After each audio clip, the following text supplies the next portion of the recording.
네, 한 주간 잘 지내셨나요? 네, 우리 옆에 계신 분들 한번 인사하겠습니다. 네, 한 주간 잘 지내셨습니까? 우리 인사 나누시겠습니다. 네, 우리 소개할 분이 두 분 있으신데, 우리 먼저 우리 유년부로 부임하시는 우리 송찬영 목사님이십니다. 네, 저와 같은 송씨라서 모신 것은 아니고 아주 유능하고 좋은 우리 목사님 오셔서 이제 유년부를 맡게 되셨습니다. 우리 인사할 때 우리 크게 큰 박수로 환영하도록 하겠습니다. 네, 앞으로 많이 도와주시고 함께 협력해 주시면 감사하겠습니다. 네, 우리 새가족 등록 있으십니다. 우리 서정수, 김정희 성도님 가정 우리 잠시 일어나 주시면 우리 또 환영하도록 하겠습니다. 네, 우리 앞으로 신앙생활 잘 하실 수 있도록 우리 기도 많이 해주시고 많이 함께 해주시고 도와주시면은 감사하겠습니다. 네, 이제 고난주간을 맞이했는데요. 우리 예수님께서 우리를 위해서 십자가에 죽으시고 또 부활하신 너무나도 기독교에서 가장 중요한 그런 날입니다. 우리 옆에 계신 분들과 우리 한 주간 우리 승리할 수 있도록 우리 특별히 설교 제목을 가지고 같이 한번 인사 나누시겠습니다. 우리 이번 한 주간 십자가만 자랑하며 승리합시다. 이렇게 한번 인사하시겠습니다.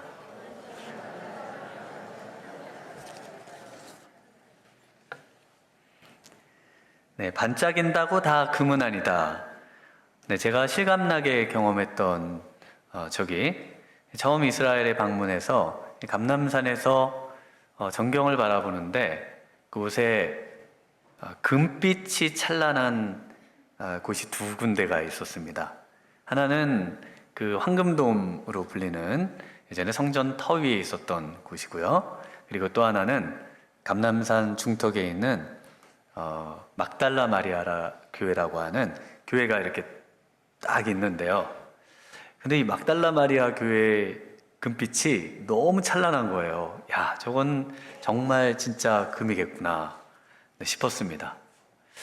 그리고 황금돔의 빛은 약간 좀 반짝이지도 않고 조금 어두운 느낌도 나고 저건 금이 아닐 가능성도 있겠다 이런 생각을 했는데 생각이 정반대였습니다. 오히려 황금돔의 저곳은 200kg의 금으로 실제 금으로 순도 99.9%의 금으로 이렇게 되어 있고요. 막달라 마리아 교회 보시는 것의 왼쪽에 교회는 금칠을 해놓은 겁니다. 아주 반짝반짝 빛나는 금칠을 해뒀습니다. 그래서 이 진짜와 가짜를 구분한다는 거, 이것이 다 너무나 어려운 거죠.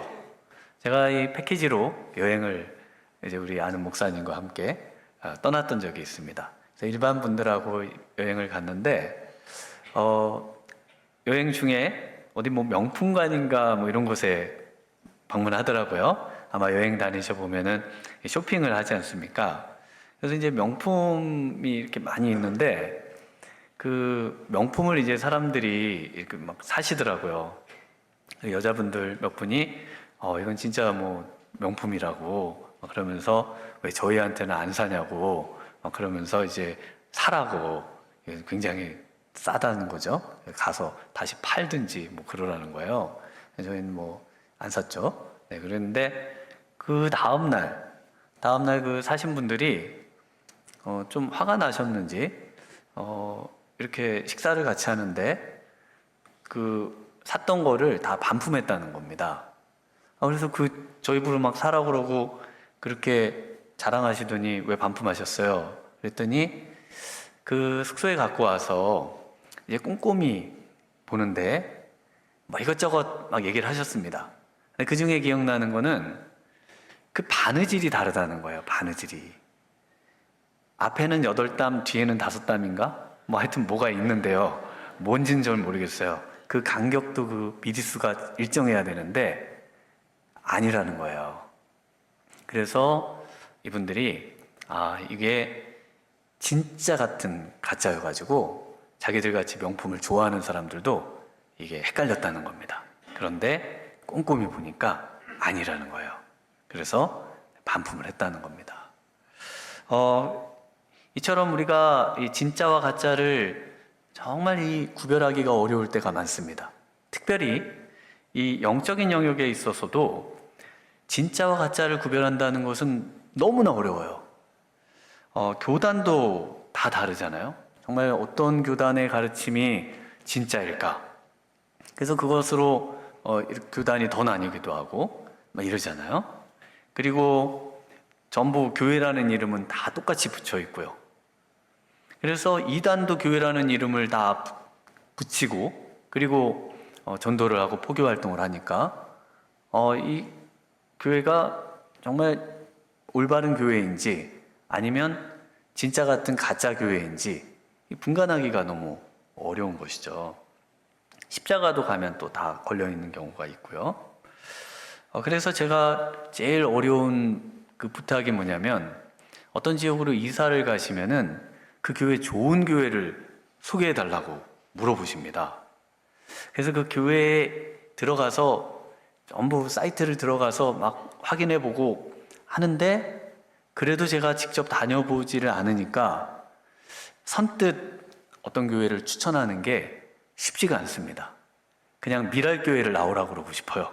그런데 어떤 교회를 선택하라고 말씀을 드린다는 게 너무 조심스럽습니다. 왜냐하면은 맛집을 추천해 주세요 하면은 제 입맛에 맞는 거 추천했다가 입맛에 안 맞으셨어요? 그럼 다음엔 다른 음식 드시세요. 이러면 되는데 이 교회 영적인 어떤 선택은 그 영혼에 영원히 남고 또 앞으로의 영원한 영적인 삶에 영향을 주잖아요. 그리고 그것이 모든 삶에 또 영향을 주는 거기 때문에 굉장히 조심스럽고 어려웠습니다. 오늘 사도 바울이 11절에 그래서 갈라디아서를 쓰면서요 이런 말로 마무리를 하고 있습니다. 내 손으로 너희에게 이렇게 큰 글자로 쓴 것을 보라. 이렇게 쓴 적이 없거든요.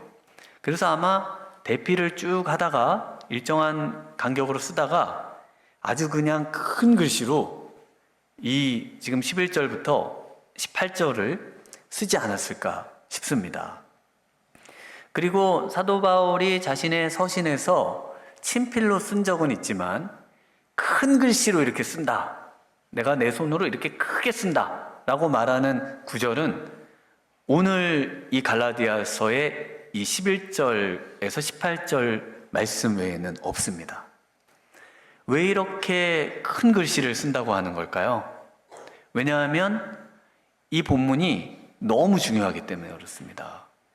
이 본문의 말씀을 통해서 정말 참된 신앙과 진리와 그리고 참된 교회의 모습을 진짜의 모습을 유지하고 그것을 꼭 간직하기를 간절히 바라는 마음에 사도 바울이 이렇게 쓰고 있는 것이죠.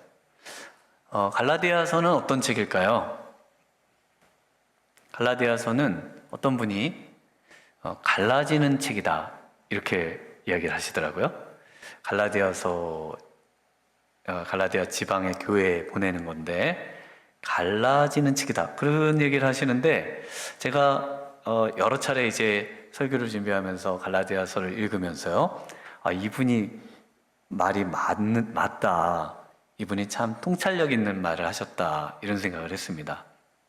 왜냐하면 갈라디아서를 보면은 처음부터 무슨 얘기가 나오는가 하면요 참복음과 다른 복음을 이야기합니다. 그러니까 사도 바울이 전해준 진짜 복음과 거짓 복음, 진짜가 아닌 가짜 복음을 이야기하면서 갈라지게 하고요. 또 율법과 복음을 갈라지게 하고 자유와 멍해를 갈라지게 하고 참교사와 거짓 교사를 갈라지게 하고요. 성령의 열매와 육체의 열매를 정확하게 가르는 그런 갈라짐의 책이 바로 이 갈라디아서다라고 말씀을 드릴 수가 있겠습니다. 그런데 그 기준이 있어요. 그 모든 것을 가르는 그 기준에 무엇이 있느냐? 바로 십자가가 있습니다. 그래서 모든 것의 중심에 십자가가 있고 그 십자가를 기준으로 진짜와 가짜를 구별하더라는 것입니다. 그래서 예수 십자가를 자랑하며 사느냐 아니냐가 우리 인생에서 가장 중요한 문제라고 말씀드릴 수가 있고, 이 십자가로 말미암아 진짜 교회와 가짜 교회를 구분하셔야 된다라고 말씀을 드릴 수가 있겠습니다. 그렇다면 이 십자가만을 자랑한다는 것, 그리스도의 십자가만을 마음에 품고 자랑한다는 것이 무슨 의미인가를 오늘 본문에서 같이 생각해 보도록 하겠습니다. 첫 번째는 이 십자가만을 자랑하는 삶은요, 박해를 감당한다는 것입니다. 우리 12절 말씀을 한번 같이 읽어보겠습니다. 무릇 육체의 모양을 내려하는 자들이 억지로 너희에게 할례를 받게 함은 그들이 그리스도의 십자가로 말미암아 박해를 면하려 함뿐이라. 진정한 신앙을 가진 자와 비슷하지만 다른 신앙을 가진 자를 12절에서 뭐라고 말씀하는가 하면 무릇 육체의 모양을 내려하는 자들이라고 말을 하고 있습니다.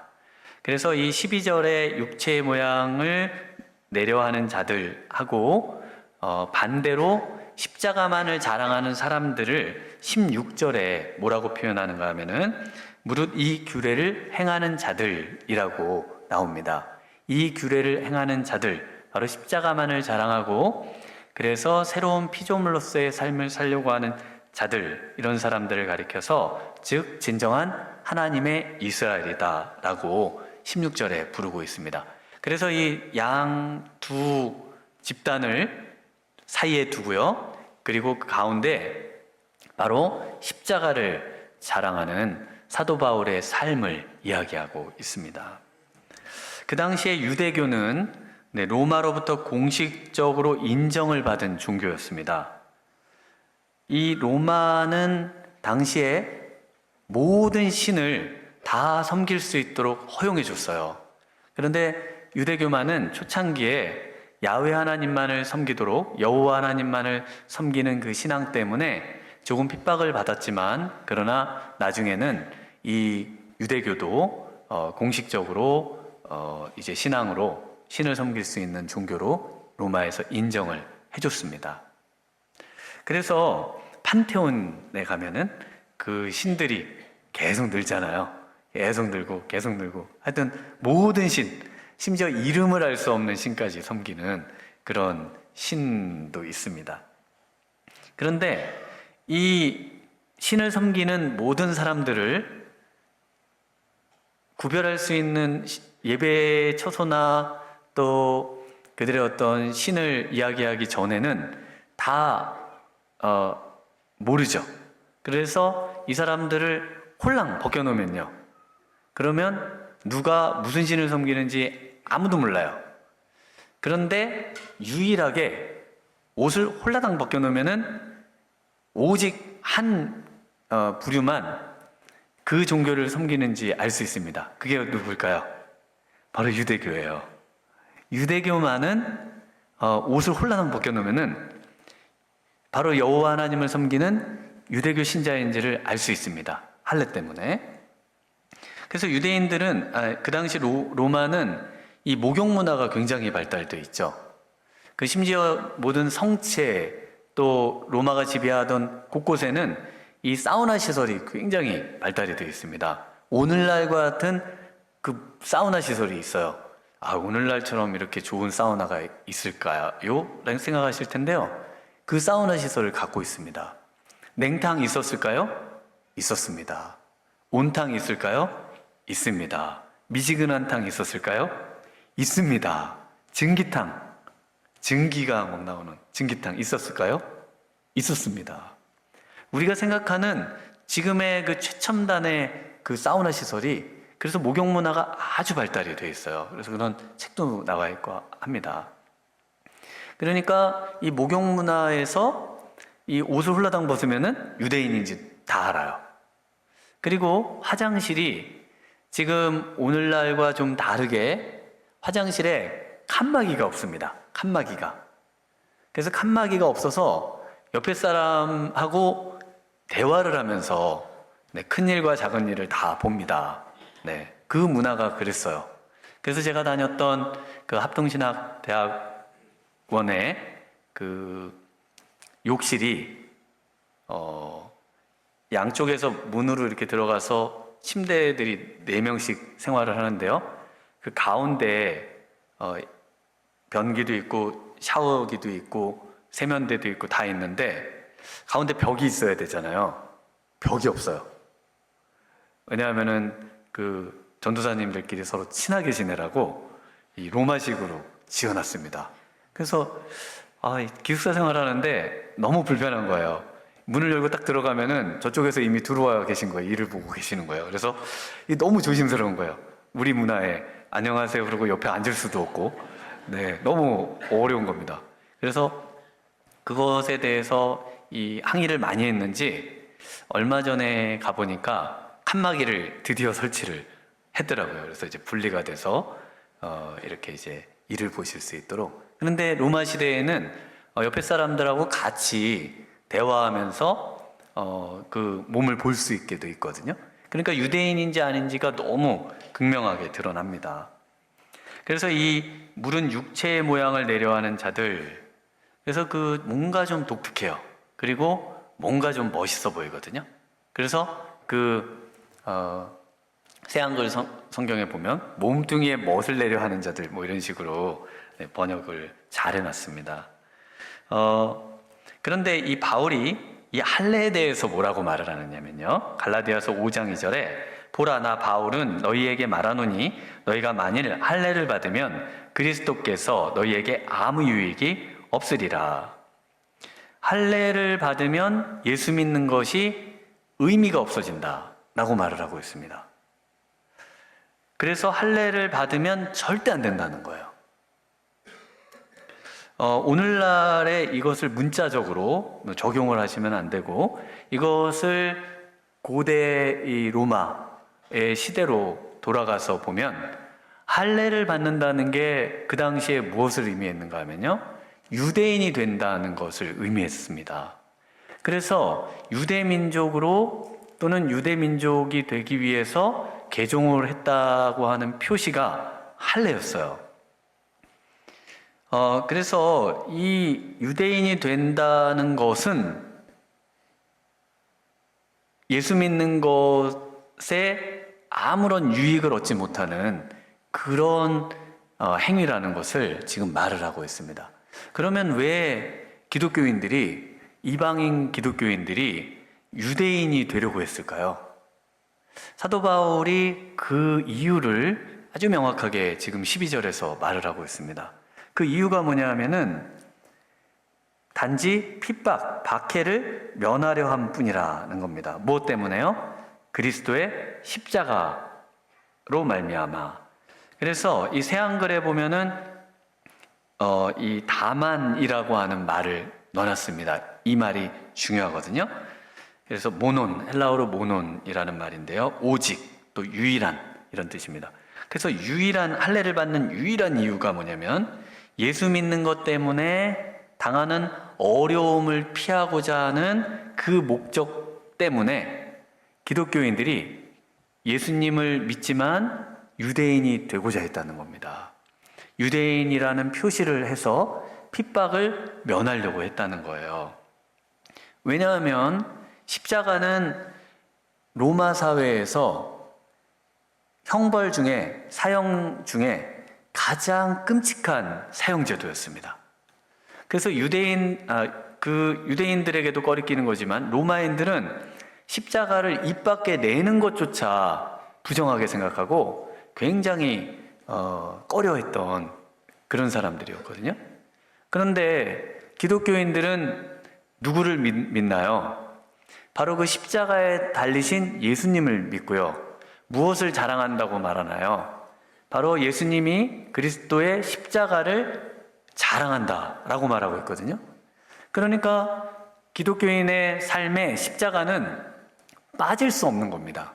십자가는 반드시 들어가요. 그런데 십자가를 이야기하는 순간 사람들이 굉장히 기피하고 사람들이 저런 부류하고는 상종할 수가 없겠구나 라고 생각하는 그렇게 터부시 여기는 그런 사람들로 이제 여겨지는 바로 그런 사람들이 기독교인들이었습니다. 그래서 이것을 피하고자 황제 숭배도 하지 않고 다른 신도 인정하지 않는데 이 할례를 받아서 유대인이 되면은 이 핍박을 면할 수가 있다는 거예요. 여러분 같으면 어떻게 하시겠어요? 예수 믿는다고 많은 어려움들이 있는데, 그런데 할례만 받으면 유대인화 되니까, 유대인인 것처럼 행세할 수 있으니까 할례를 받으시는 건 어떠신가요? 그건 뭐 조금 성형하는 것처럼 그냥 조금 해서 몸에 문신 같은 거니까요. 그냥 몸에 이렇게 보여지는 거니까, 뭐 반지 끼고 다니는 것 같은 거니까 그런 걸로 몸에다가 좀 새겨놓고 핍박을 안 받으면 너무 좋지 않을까요? 네, 그래서 많은 기독교인들이 지금 유대인이 되고 유대교인이 되려고 그렇게 했다는 겁니다. 그런데 사도 바울이 이거를 굉장히 막았었어요. 왜냐하면 우리 예수님께서 누구든지 나를 따라오려거든 예수님을 믿고 진정한 예수님의 제자가 되려고 한다면은 누구든지 자기를 부인하고 자기 십자가를 지고 나를 쫓으라고 말하고 있습니다. 그래서 예수님을 믿고 산다고 하는 것은 어려움이 있고 고난이 있고 힘듦이 있다는 거예요. 그래서 예수님의 그 십자가를 자랑한다고 하는 것은 바로 이 고난받을 각오를 하면서 사는 것입니다. 고난을 피하기 위해서 그 어떤 종교와도 타협하는 것이 아니라 예수님을 믿는 그 십자가의 그 복음, 그리스도의 십자가만을 붙드는 그 신앙 때문에 어떤 고난도 능히 감당하겠다는 바로 그 마음을 갖는 것, 이것이 십자가를 자랑하는 삶이라는 것입니다. 네, 그래서 제가 다녔던 이스라엘의 탄투르 교회라는 교회가 있어요. 탄투르 지역에 있는 교회인데 거기에 우리 유대인 목사님 메노 목사님이시라고, 이름이 메노신데요. 이분이 이제 유대인이면서 개종을 해가지고 장로가 되시고 목사까지 되셨어요. 그래서 설교를 하셨는데, 근데 맨날 이 핍박 전화를 받습니다. 너를 가만두지 않겠다, 너를 살해하겠다, 뭐 얼마나 무서워요. 그리고 그 자녀들도 취직이 잘 안 돼요.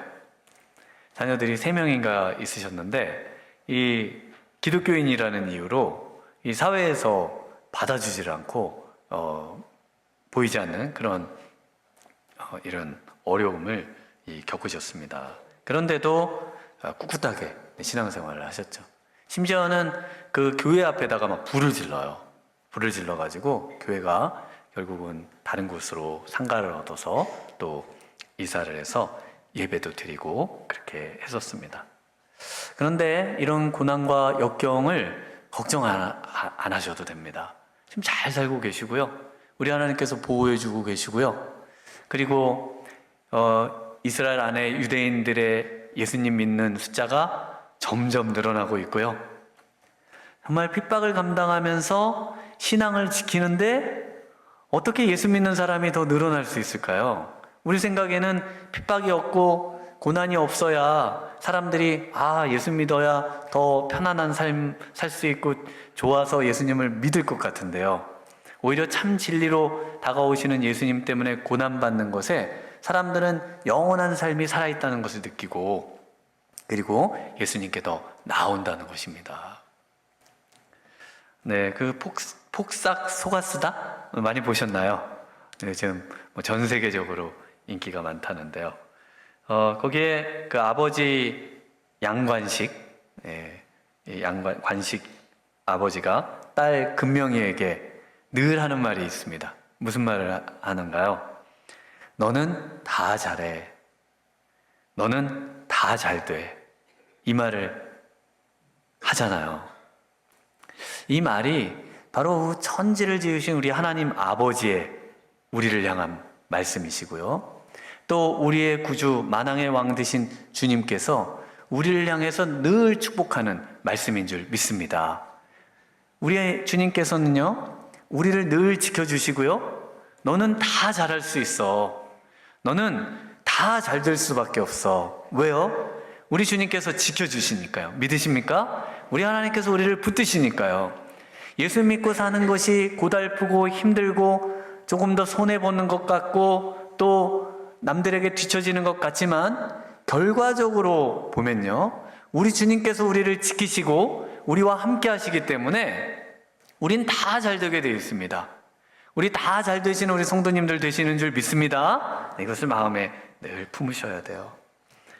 네, 십자가만 자랑하는 삶의 두 번째는요, 육체를 자랑하지 않는 것입니다. 우리 13절 말씀 한번 같이 읽어보겠습니다.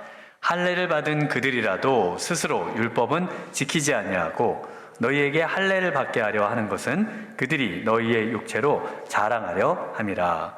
네, 12절에서는 거짓 교사들이 억지로 할례를 받게 하려고 했습니다. 그리고 핍박을 피하기 위해서 이것을 할례를 받고 싶어 했죠. 그런데 이제 13절에서는 기어이 할례를 받게 하려는 자들, 억지로 할례를 받게 하려는 자들, 왜 이 사람들은 그렇게 기독교인을 유대인으로 만들려고 했을까요? 왜 기독교인을 유대인으로 만들려고 했느냐? 네, 그 이유를 뭐라고 하는가 하면은 할례를 받게 해서 육체로 자랑을 하게 하려고 했다는 겁니다. 할례를 받게 하는데 그게 무슨 자랑이 될까요? 왜냐하면 할례는 유대인이 되는 거라고 말씀드렸잖아요. 유대인은 어떻게 구원을 받을까요? 유대인은 유대인이 되면 구원을 받습니다. 그러니까 기독교의 복음, 바로 십자가, 그리스도의 십자가로 말미암아 그의 은혜로 우리는 모든 죄에서 사함을 받고 그리고 하나님의 자녀가 되는데, 유대인은 유대인이 되면은 구원을 받아요. 그 유대인이 되면 구원을 받는다는 그런 이단들이 지금 많습니다. 그 유대인을 추종해요.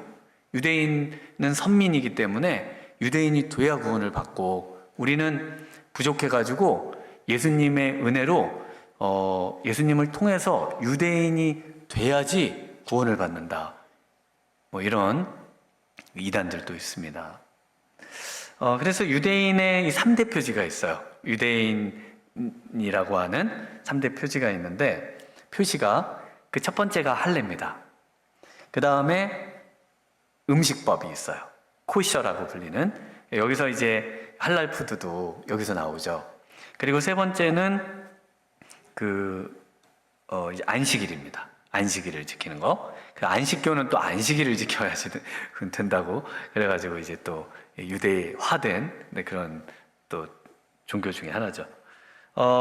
그래서 이 음식이나 안식일 같은 경우는 직접 음식을 먹는 거라든지 예배드리는 모습을 봐야 알잖아요. 근데 할례는 몸에 항상 붙이고 다니는 겁니다. 그러니까 사람들이 어디서나 알아볼 수 있어요. 그래서 이 유대인을 점점 많아지게 하려는 그것을 자랑하는 겁니다. 로마 시대에는요, 옷을 벗고 하는 일들이 참 많았습니다. 그 중에 대표적인 것이 아까 말씀드렸던 목욕 문화라든지 화장실 문화, 또 하나가 바로 이 몸을 단련하는 김나지움이라고 불리는 그 신체 단련, 그리고 또 그것 함께 모여서 체전을 열죠. 올림픽 체전을 비롯한 각종 신들의 날에 이 체전을 많이 열거든요. 근데 그 체전은 전부 옷을 입고 할까요? 벗고 할까요? 벗고 합니다. 옷을 다 벗고 해요. 남자들이 하나도 안 걸치고 해요. 그러니까 거기서 두드러지는 사람은 또 누구겠어요? 유대인입니다. 유대인은 항상 두드러져요. 왜냐하면 몸에 표시가 있기 때문에. 그 당시에 여성분들은 그래서 체전을 관람을 못했습니다. 체전을 관람 못했고, 이 체전을 관람하다가 걸리면은 사형을 당했습니다. 사형을 당했어요. 그래서 이 여성들이 코치로 가장해서 들어오거나 옷을 입고 이러는 걸 방지하기 위해서 여성분들이 자꾸 사용을 당하니까, 그래서 이 코치 또 스텝 뭐 이런 분들도 다 이제 옷을 벗고 참여하도록 그 옷을 벗고 전부 체육 활동을 했습니다. 그 특별한 표시가 있었던 그 유대인들이 기독교인들을 자기 민족으로 포섭을 해가지고요. 그래서 그 사회에서 민족의 힘을 기르려고 했어요. 그래서 점점 그 숫자가 불어나는 그 곳마다 찾아다니면서 그 박해받고 힘든 분들을 교묘하게 유인을 해가지고, 유대인이 되면은 세금 혜택도 있고 또 경제활동도 자유롭고 핍박도 면할 수 있고, 유대인이 되면 좋다고, 그러면서 예수님도 믿어도 된다고. 그런데 유대인으로서 이런 것들을 잘 지켜야지, 그래야 된다고. 근데 이렇게 이제 교묘하게 십자가에다가 뭘 갖다 자꾸 덕지덕지 붙여요. 그래서 십자가만으로 안 되고 거기에 뭘 자꾸 갖다 붙여가지고 그렇게 유대인으로 만드는 사람들이 바로 지금 할례를 강요했던 그런 유대인들이었습니다. 이 내용이 어디 나오냐면 갈라디아서 2장 14절에 이번에는 음식법 얘기로 해서 나옵니다. 거기에 뭐라고 나오는가 하면요, 이렇게 나오는데요. 그러므로 나는 그들이 복음의 진리를 따라 바르게 행하지 아니함을 보고 모든 자 앞에서 게바에게 이르되 내가 유대인으로서 이방을 따르고 유대인답게 살지 아니하면서 어찌하여 억지로 이방인을 유대인답게 살게 하려느냐 하였노라. 베드로가 이방인을 따르고 유대인답게 살지 아니하였다는 건 뭐냐면요, 그 앞부분에 이제 보시면 베드로가 안디옥 교회로 왔어요. 그리고는 그곳에 이방인들이 예수 믿고 이제 신자가 됐는데 그 이방인들하고 같이 식사를 합니다. 그 식사를 할 때 그 식사가 그 코셔, 그러니까 그 정결한 음식으로, 유대인들이 먹는 음식으로 되어 있질 않았어요. 이방인들이 먹는 음식을 같이 먹었습니다. 그런데 예루살렘에서 야고보로부터 온 유대주의자들이 내려오니까 이 베드로가 갑자기 그들을 두려워하면서 그러면서 외식을 합니다. 그러면서 마치 이들하고 밥을 안 먹는 사람처럼, 또 이들하고는 좀 구별된 사람처럼 그렇게 한 것에 대해서 사도 바울이 책망을 해요. 그래서 지금 뭐라고 하냐면 이방인을 따르고 유대인답게 살지 아니하였는데 왜 이방인을 유대인처럼 만들려고 하느냐는 거죠. 그래서 이 유대인을 만들려고 한다는 겁니다. 억지로 유대인답게 살게 하려느냐. 그래서 마치 유대인의 어떤 삶만을 말하는 것 같은데요, 유대인을 만들려느냐는 겁니다. 그래서 이 새한글 성경으로 보면 조금 명확한데요, 이렇게 나옵니다. 그러나 그들이 복음의 진리를 따라 똑바로 걸어가지 않는 것을 보고 나는 모든 사람 앞에서 게바에게 말했습니다. 그대는 유대아 사람이면서도 다른 민족 사람처럼 살고 유대아 사람답게 살지 않았습니다. 그러면서 어떻게 다른 민족 사람들을 유대아 사람이 되라고 강요하십니까? 네, 유대 민족이 되라고 강요했다는 겁니다. 음식법을 지키고 할례를 받고 안식일을 지킴으로써 유대인이 되라는 거예요. 그렇게 말하는 것은 복음 진리에 위배된다라고 베드로이지만 사도 바울이 책망을 했다는 겁니다. 그래서 육체를 자랑한다는 것은요, 유대인을 만든다는 것이에요. 제가 공부했던 그 이스라엘의 바릴란 대학의 아주 저명한 우리 그 성서학자 중에 엘리아시스 교수님이 계십니다. 그 교수님이 수업 시간에 구약의 구원의 지평이 이방인에게로까지 확장되고 있다, 이 말을 했다가요, 거기에 참여했던 그 강의를 듣던 이 키파 쓰고 막 까만 옷 입고 까만 모자 쓴 막 그 정통파 유대인들 있잖아요. 이분들한테 얼마나 공격을 받고 시달림을 당하셨는지 몰라요. 성경의 말씀 그대로 말을 했을 뿐인데 이분들은 그럴 수 없다는 겁니다. 그렇게 말하면 안 된다는 거예요. 이방인이 구원을 받으려면 유대인이 돼야지 어떻게 이방인이 그냥 구원을 받을 수가 있느냐는 겁니다. 그분이 예수님까지는 말은 안 했지만 예수님을 통해서 아니고서는 구원받지 못한다는 거예요. 그 사도 바울이 뭐라고 합니까? 그리스도의 십자가만을 자랑한다고 말하죠. 왜 그렇습니까? 십자가가 아니고는 구원받을 육체가 없어요.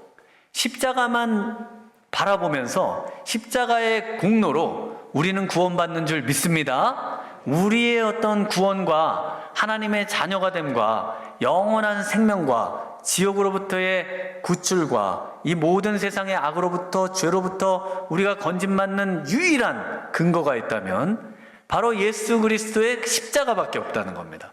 이 십자가가 오직 유일하게 우리에게 그러한 놀라운 은혜를 주시기 때문에 십자가만 자랑할 수밖에 없다는 겁니다. 그 외에 어떤 것도 이것에 달라붙어서는 안 된다는 거예요. 그 외에 어떤 것도 조금이라도 이 순수성을 훼손할 수 없다는 겁니다. 그래서 사도 바울은 지금 십자가만 자랑해야 한다라고 말씀을 하고 있습니다. 세 번째로 십자가만 자랑한다는 것은요, 나는 죽고 예수로 산다는 것입니다. 우리 14절과 15절을 한번 같이 읽어보겠습니다. 그러나 내게는 우리 주 예수 그리스도의 십자가 외에 결코 자랑할 것이 없으니 그리스도로 말미암아 세상이 나를 대하여 십자가에 못 박히고 내가 또한 세상에 대하여 그러하니라. 할례나 무할례가 아무것도 아니로되 오직 새로 지으심을 받는 것만이 중요하니라. 네, 중요한 그런 어떤 유대교의 가르침 때문에 신자들이 흔들릴 때마다요, 사도 바울은 그때마다 십자가를 이야기합니다. 베드로가 음식법 때문에 마음이 흔들리고 음식법을 이방인에게 강요해서 이방인을 유대인으로 만들려고 할 때도 무엇을 말하냐면 2장에서 십자가를 말합니다.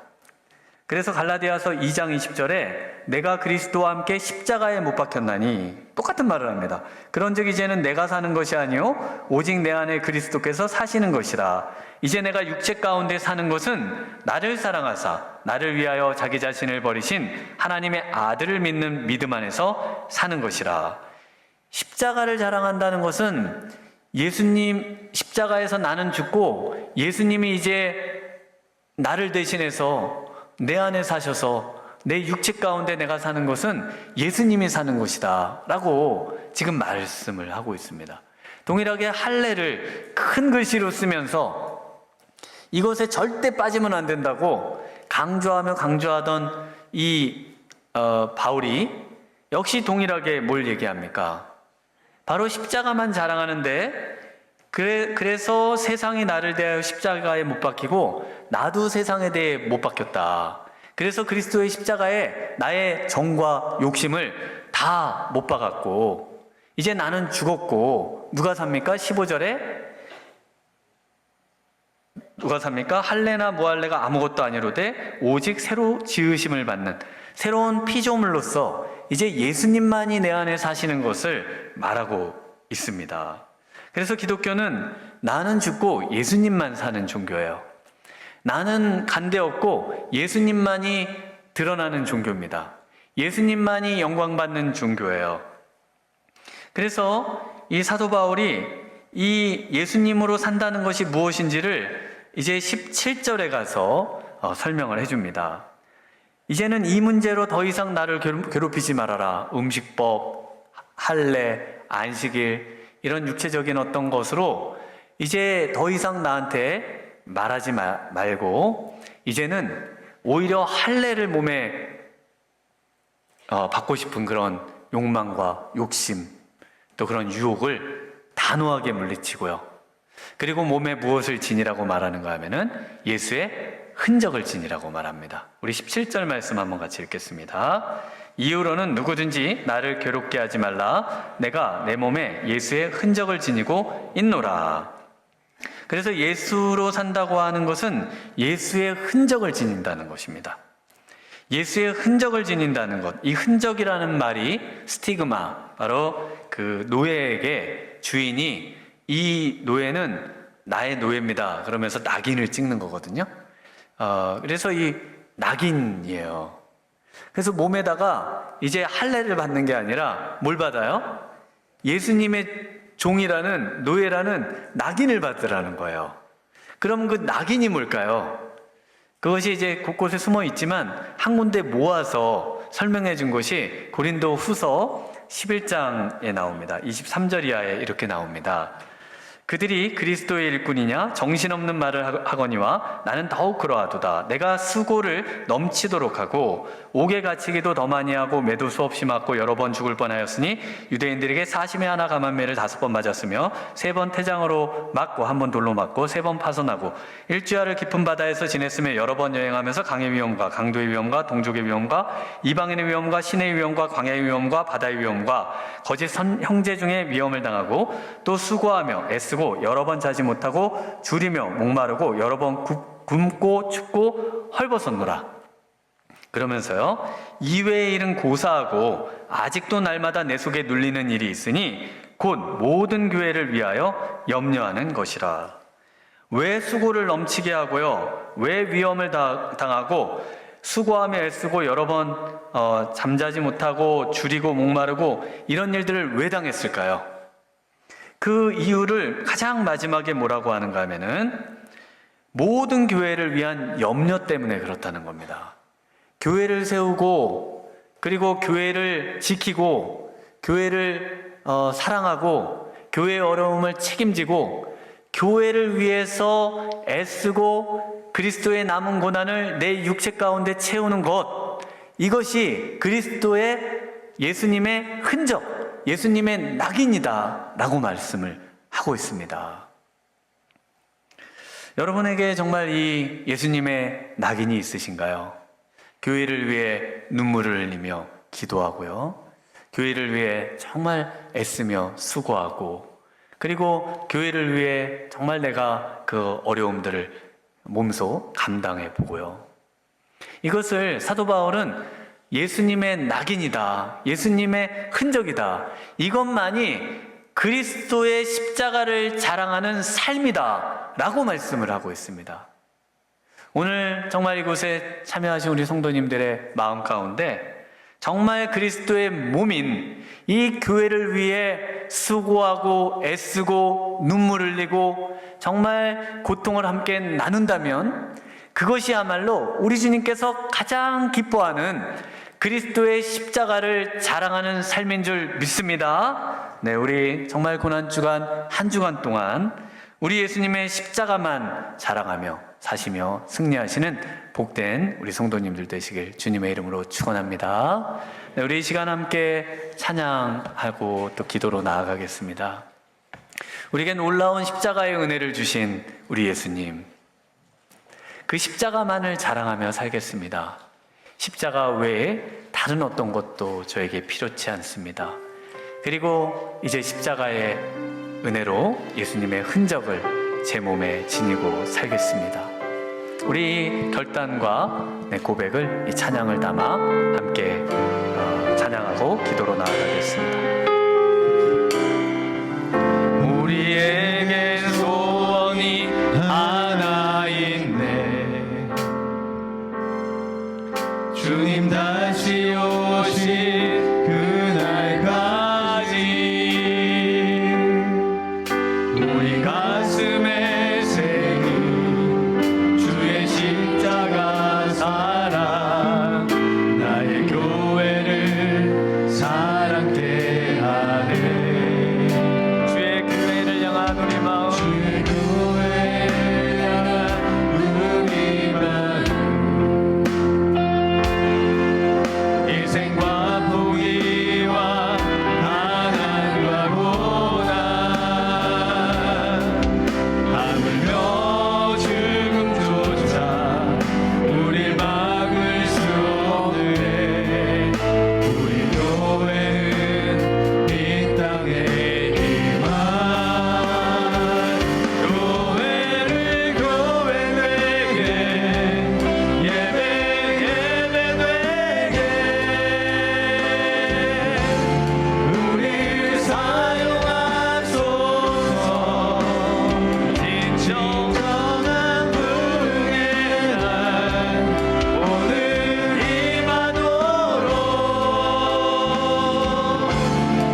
위해서 죽으신 우리 예수님을 믿으며 그분만을 꼭 붙잡고 우리 하나님의 자녀가 된 은혜를 감사하며 이제는 그리스도의 십자가만을 자랑하는 인생 되게 하여 주시옵소서. 예수님의 흔적을 우리 몸에 지니게 하시고 주의 몸된 교회를 사랑하며 주님, 정말 주님 오실 때까지 승리하는 인생 되게 해달라고 우리 주님 한번 부르며 기도로 나아가겠습니다.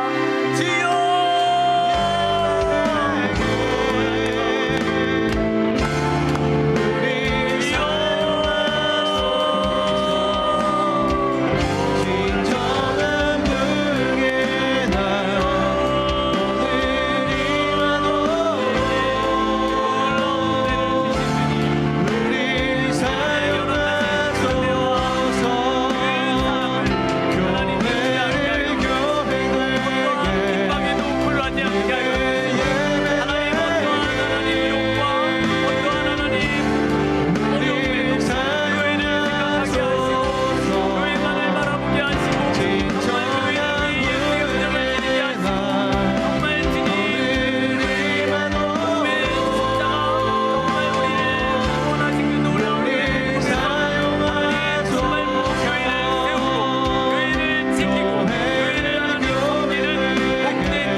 이제는 우리 구주 예수 그리스도의 은혜와 무한하신 하나님 아버지의 극진하신 사랑하심과 성령님의 충만하신 은혜가 이제는 그 어떤 유혹과 그 어떤 핍박에도 굴하지 아니하고 오직 우리 예수님의 십자가만을 붙들고 십자가만을 자랑하기를 소망하며 승리하기 원하는 이곳에 모인 모든 사랑하는 성도님들 위해 지금으로부터 영원토록 함께 있을지어다. 아멘.